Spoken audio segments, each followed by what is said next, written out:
ആധുനിക ഇന്ത്യയുടെ ശില്പി എന്നറിയപ്പെടുന്നത് ആരെയാണ്? ജവഹർലാൽ നെഹ്റുവിനെയാണ് ആധുനിക ഇന്ത്യയുടെ ശില്പി എന്നറിയപ്പെടുന്നത്. അങ്ങനെയാണ് നമ്മൾ പഠിക്കുന്നത്.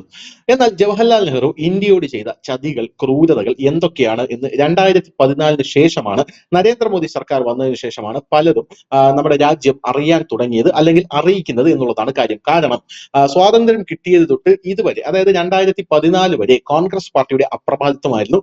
അവർ പറയുന്ന രീതിയിൽ ചരിത്രം എഴുതുക, അവർ പറയുന്ന രീതിയിൽ ചരിത്രത്തെ വളച്ചൊടിക്കുക, അവർ പറയുന്ന രീതിയിൽ കാര്യങ്ങൾ എല്ലാം പോവുക, അവരുടെ മക്കൾ, മക്കളുടെ മക്കൾ, മരുമക്കൾ ഇവർക്കെല്ലാം സ്ഥാനമാനങ്ങൾ കൊടുക്കുക, ജനങ്ങൾക്ക് എന്തെങ്കിലും കിട്ടിയാൽ കിട്ടി എന്നുള്ള രീതിയിൽ കാര്യങ്ങൾ പൊക്കോണ്ടേ ഇരിക്കുക. അതായിരുന്നു ഇവരുടെ ഒരു രീതി എന്ന് പറയുന്നത്. ഇവർ ഭരിച്ചുകൊണ്ടിരുന്ന ഇത്രയും കാലം പട്ടിണി മാറിയോ എന്ന് ചോദിച്ചു കഴിഞ്ഞാൽ പട്ടിണി എന്തായാലും മാറിയിട്ടില്ല എന്ന് ഇത് കേൾക്കുന്ന ആൾക്കാർക്ക് തന്നെ അറിയാം. കാരണം നരേന്ദ്രമോദി സർക്കാർ കയറിയ ശേഷം ഇപ്പോഴും ഇന്ത്യ, നമ്മുടെ രാജ്യം പട്ടിണിയിലാണ് എന്ന് പറയുന്ന ആൾക്കാരാണ് പല ആൾക്കാരും. അങ്ങനെയാണെങ്കിൽ 60 കൊല്ലം ഭരിച്ചിരുന്നത് കോൺഗ്രസ് ആണ്.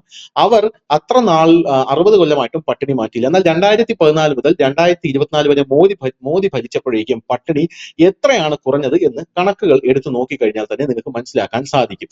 അതുപോലെ തന്നെ ഈ ജവഹർലാൽ നെഹ്റുവിന്റെ കാലം തൊട്ട് പറയുന്ന ഒരു സംഭവമാണ് ജവഹർലാൽ നെഹ്റു ആധുനിക ഇന്ത്യയുടെ ശില്പിയാണ് എന്നുള്ളത്. എന്നാൽ ഈ ശില്പി നമ്മുടെ രാജ്യത്തോട് കാണിച്ച പല ചതികളും ഇപ്പോൾ US രേഖകൾ വഴി പുറത്തു വരികയാണ് എന്നുള്ളതാണ്.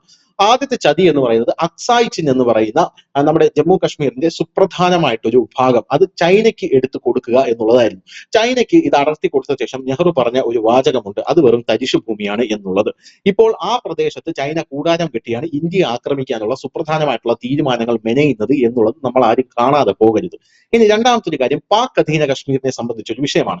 പാക് അധീന കശ്മീർ യഥാർത്ഥത്തിൽ നമ്മുടെ രാജ്യത്തിന്റെ വിഭജനം നടന്നപ്പോൾ ജവഹർലാൽ നെഹ്റുവിന് അവിടെ ഒരു മുള്ളുവേലി കെട്ടി തിരിച്ച ശേഷം ഇത് ഞങ്ങളുടെ സ്ഥലമാണ് എന്ന് പറഞ്ഞാൽ തീരാവുന്ന പ്രശ്നം മാത്രമേ അവിടെ ഉണ്ടായിരുന്നുള്ളൂ. പക്ഷെ നെഹ്റു അത് നേരെ കൊണ്ട് UN വയ്ക്കുകയാണ് ചെയ്തത്. അങ്ങനെ UN വെച്ചപ്പോൾ അത് വലിയൊരു അന്താരാഷ്ട്ര പ്രശ്നമായി മാറി. അത് പാകിസ്ഥാന്റെ കയ്യിലേക്ക് പോകുന്നു. പിന്നീട് മൂന്നാമത് വീറ്റോ പവറുമായി ബന്ധപ്പെട്ട ഒരു കാര്യമാണ്. ചൈന ഇന്നും നമ്മുടെ രാജ്യത്തെ തറപറ്റിക്കാൻ ഉപയോഗിക്കുന്ന, UN ഉപയോഗിക്കുന്ന ഒരു പവറാണ് വീറ്റോ പവർ എന്ന് പറയുന്നത്. അത് ഇന്ത്യക്ക് തരാൻ പോയപ്പോൾ അത് ഞങ്ങൾക്ക് വേണ്ട, അത് ഞങ്ങളുടെ സുഹൃത്ത് രാജ്യമായ ചൈനയ്ക്ക് കൊടുത്തോളൂ എന്നാണ് ജവഹർലാൽ നെഹ്റു പറഞ്ഞത്. പിന്നെ ചൈന എന്തൊക്കെയാണ് നമ്മളോട് കാണിച്ചതെന്ന് നമുക്ക് എല്ലാവർക്കും അറിയാം. ഈ ആധുനിക ഇന്ത്യയുടെ ശില്പി കശ്മീരിന്റെ പകുതി പാകിസ്ഥാന് സമ്മാനമായി നൽകാൻ ഒരുങ്ങിയിരുന്നു എന്ന് നമുക്ക് എത്ര പേർക്കറിയാം. എന്നാൽ US രേഖകൾ ഇപ്പോൾ പുറത്തു വന്നിട്ടുണ്ട്. ഇപ്പോൾ അങ്ങനെയാണ് നമുക്ക് മനസ്സിലാക്കാൻ സാധിക്കുന്നത്. രഹസ്യമായിട്ടുള്ള വഞ്ചന വെളിപ്പെടുത്തുന്ന US രേഖകളാണ് എന്നാണ് നമുക്ക് ഇതിൽ നിന്നും മനസ്സിലാക്കാൻ സാധിക്കുന്നത്.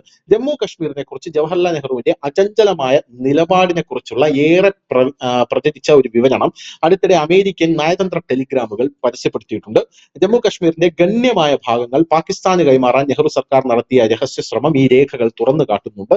ലോക്സഭയിൽ ഒരിക്കലും ചർച്ച ചെയ്യപ്പെടാത്തതും അത് ഒറ്റിക്കൊടുക്കുമായിരുന്ന പൗരന്മാരിൽ നിന്ന് മറച്ചു വെച്ചതുമായിട്ടുള്ള ഒരു കരാറാണ് ഇപ്പോൾ പുറത്തു വന്നിരിക്കുന്നത്. 1963 ഫെബ്രുവരി 9 കറാച്ചിയിൽ നടന്ന 3ാം റൗണ്ട് ചർച്ചകളിൽ ഇന്ത്യയുടെ അന്നത്തെ വിദേശകാര്യമന്ത്രി സ്വരൻ സിംഗ് സമാധാനത്തിന്റെയും സഹകരണത്തിന്റെയും രേഖ എന്ന് വിളിക്കുന്ന ഒരു നിർദ്ദേശം അവതരിപ്പിച്ചു, LOPC. അത് അവതരിപ്പിച്ച ശേഷം സമാധാനത്തിന്റെ ഒരു സൂചനയല്ല ഈ നിർദ്ദേശം, മറിച്ച് ഒരു പൂർണ്ണമായ കീഴടങ്ങലായിരുന്നു. നെഹ്റുവിന്റെ നേതൃത്വത്തിൽ ഇന്ത്യ പൂഞ്ച് പ്രധാന പ്രദേശം, ഉറി സെക്ടർ മുഴുവൻ സ്ഥലം, കിഷൻ ഗംഗ താഴ്വര എന്നിവ ഉൾപ്പെടെയുള്ള തന്ത്രപരമായി പ്രധാനപ്പെട്ട പ്രദേശങ്ങൾ പാകിസ്ഥാന് വിട്ടുകൊടുക്കാൻ തയ്യാറായിരുന്നു.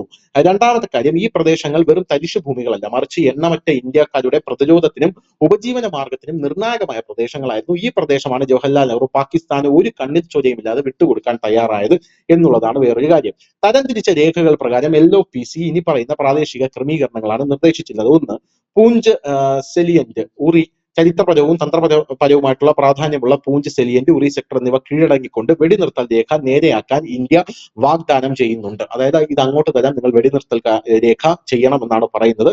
പോരാത്തതിന് നിലം കിഷൻഗംഗ താഴ്വര, ഇന്ത്യയിൽ കിഷൻഗംഗ താഴ്വര എന്നറിയപ്പെടുന്ന നിലം താഴ്വര മുഴുവനായും ഉപേക്ഷിക്കുന്നതും നിർദ്ദേശത്തിൽ ഉൾപ്പെടുത്തിയിരുന്നു. അടുത്തതായിട്ട് ഗുറസ് സെക്ടറുമായിട്ട് ബന്ധപ്പെട്ട ഒരു രേഖയാണ്. കശ്മീർ താഴ്വരയുള്ള വടക്ക് കിഴക്കുള്ള ഒരു പ്രധാന പ്രദേശമായ ഗുറസ് സെക്ടറിൽ നിന്ന് പിന്മാറാനും ഇന്ത്യ നിർദ്ദേശിച്ചിരുന്നു. കശ്മീരിന്റെ ഹൃദയഭാഗത്തേക്ക് നയിക്കുക നിർണായക പാതയിലേക്കുള്ള പ്രവേശനമാണ് ഈ ഗുറസ് മേഖല നിയന്ത്രിക്കപ്പെടുന്നത്. എന്തായാലും പകരമായി കാർഗിൽ പട്ടണത്തിന് ആധിപത്യം പുലർത്തിയുള്ള പോസ്റ്റുകളുടെ നിയന്ത്രണം ഇന്ത്യ തേടി എന്നുള്ളതുമാണ് ഈ രേഖയിലുള്ളത്. 1965ലെയും 71ലെയും യുദ്ധങ്ങളിൽ ഇന്ത്യ ഒടുവിൽ പിടിച്ചെടുത്തതും ഇപ്പോൾ അഭിമാനത്തോടെ കൈവശം വച്ചിരിക്കുന്നതുമായിട്ടുള്ള ആ സ്ഥാനങ്ങളാണ് ഇത് എന്നുള്ളത് വേറൊരു കാര്യമാണ്. എന്തായാലും ജവഹർലാൽ നെഹ്റു ഇത്രയധികം എന്താണ് ആധുനിക ഇന്ത്യയുടെ ശില്പിയായിട്ടുള്ള നെഹ്റു ഇത്രയധികം ക്രൂരതയും ചതിയുമാണ് നമ്മുടെ രാജ്യത്തോട് കാണിച്ചത് എന്നുള്ളതാണ് പ്രധാനപ്പെട്ട ഒരു കാര്യം. ആ ഒരു കാര്യങ്ങളെല്ലാം തന്നെ ഇപ്പോൾ 2014 ശേഷം നരേന്ദ്രമോദി സർക്കാർ വന്ന ശേഷമാണ് പലതും പുറത്തു വരുന്നത്. എന്തിനു പറയുന്നു, നെഹ്റുവിന്റെ പിന്മുറക്കാരിയായിട്ടുള്ള രാജീവ് ഗാന്ധിയുടെ ഭാര്യയായിട്ടുള്ള സോണിയാഗാന്ധിയുടെ ചോപ്പർ അഴിമതി, അഗസ്റ്റ വെസ്റ്റ്ലാൻഡ് അഴിമതി പോലും ഇന്ത്യൻ പ്രധാനമന്ത്രി നരേന്ദ്രമോദി ഇറ്റലിയിലേക്ക് പോയപ്പോഴാണ്, ആ രേഖകളും കൊണ്ടാണ് അദ്ദേഹം തിരിച്ചു വന്നത്. അപ്പോൾ ഇതിലെല്ലാം ആടി ഉലഞ്ഞു നിൽക്കുകയാണ് ഇപ്പോഴത്തെ കോൺഗ്രസ് പാർട്ടി എന്ന് പറയുന്നതും. എന്തായാലും ഈ രേഖകൾ പുറത്തു വന്നതോടുകൂടി വലിയ ചർച്ചയ്ക്കാണ് രാജ്യത്ത് തുടക്കമായിരിക്കുന്നത്. News desk, news India Malayalam.